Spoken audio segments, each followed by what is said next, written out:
Hey everybody, so I got this new track saw accessory. This is an Arbor cover for my Festool TSC 55 KEB. This one's also compatible with the regular TSC or TS 55, so the corded track saw. And the company that makes this also makes these Arbor covers for almost every other type of track saw you can buy on the market. So all the other brands, they also make hundreds of different accessories that are 3D printed for various power tools. And this is from toolcurve, so they can be visited at toolcurve.com. They also have an Etsy store, and I ended up buying this from Amazon. So leave a review on Amazon.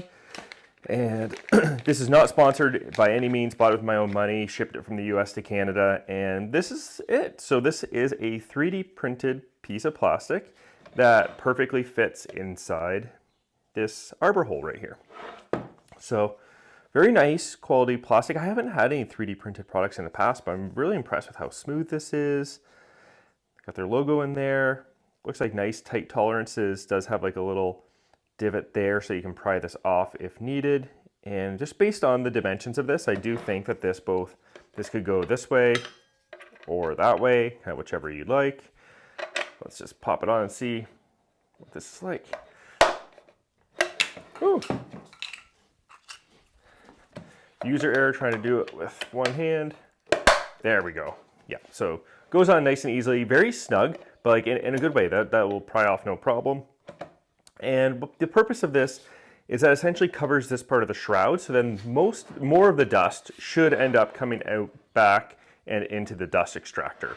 So there probably will be a little bit of the dust that would have come out of that Arbor hole that will still come out the bottom or the front, but the idea is that, again, I'm going to make up a number here, but if 90% of the dust that is produced by this saw is going into the dust extractor, it might even be better than that. And let's say that 8% was coming out of this hole. If you could get 4 or 5% of that and get 95% dust collection out of the back, that would be great. Again, not using real numbers, not going to scientifically test this. This is going to be relatively anecdotal. But let's put it on the track, and I'll just show you what this looks like without the Arbor cover, and then with it. Let's just see how easy this is to pry off. Oh, there we go. Super easy. All right, let's get set up. All right, so we're all set up. So just kind of keep an eye on the Arbor cover here. I don't know how this is going to get picked up on video. So there will be dust coming out of the Arbor cover. There will be a little bit coming out around the blade. Not usually too much though on the Festool saws. And then there will be a little bit shooting out the front. And there's not much that you can do about that. If anybody has an idea of an accessory that can kind of attach onto the track that captures that, that would be amazing. But yeah, let's give it a shot.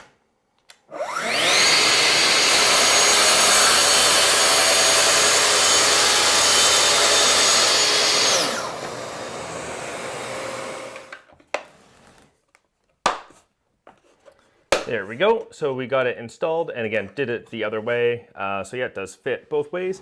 Now, what I did notice on that first cut was I didn't see a lot of dust coming out of the Arbor cover itself, but I did see a lot coming out the front of the saw. So this could actually help that. So I don't know how the dust or how the airflow works completely in here.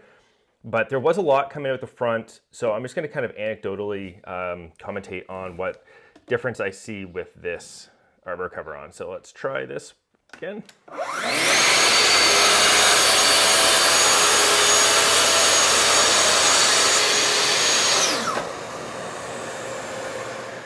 All right, so I was just watching back the footage in slow motion, trying to figure out exactly how much less dust was being pushed out of the saw. So I don't know, it's hard to tell. So what I anecdotally saw when I was watching this video was on the first run without the Arbor cover in there, there is some dust coming out of that hole, but not a lot. So this is going to definitely keep that dust contained with the majority of it coming out the back and into the dust extractor. So that's great.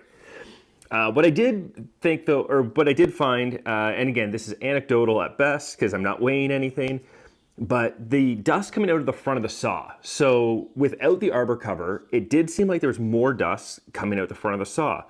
Now, the rotation of the blade, so this way, it's going to be shooting out the bottom and over here, but there'd probably always be a little bit of dust in here that would then get caught up in the blade and push out the front. So if anything, it seems like some of the dust that's kind of caught up in the shroud is coming back through the dust extractor, which is preventing some of that dust that shoots out the front from going out the front and coming through the shroud and out the back. Now, if we took kind of, if this already has 90+% dust collection, maybe it went from that to 93, 94, 95, I don't know, but it is an improvement. And I think that that's the main thing that I was looking for. Very small investment, so I think I paid $15 USD for this. And yeah, and I think that it works enough to keep it. It pops off easily, so if I need to change the blade, I can do so very quickly. They do make this for a lot of saws. They make hundreds of other 3D printed products. Again, none of this is sponsored, but it's a cool company that's doing a lot of cool things for a lot of cool manufacturers in power tools. So definitely worth checking out. Check out the links in the description below. And let me know what you think about these kind of 3D printed kind of aftermarket products and accessories for various power tools. If you have any that you'd recommend for me, especially if there is one that kind of clamps onto the track or onto an MFT at the front of a cut to capture that stuff, that would be amazing. Although I'd need another dust extractor for that. But anyways, thanks for watching, and we'll have more videos soon, I promise. Thanks, bye.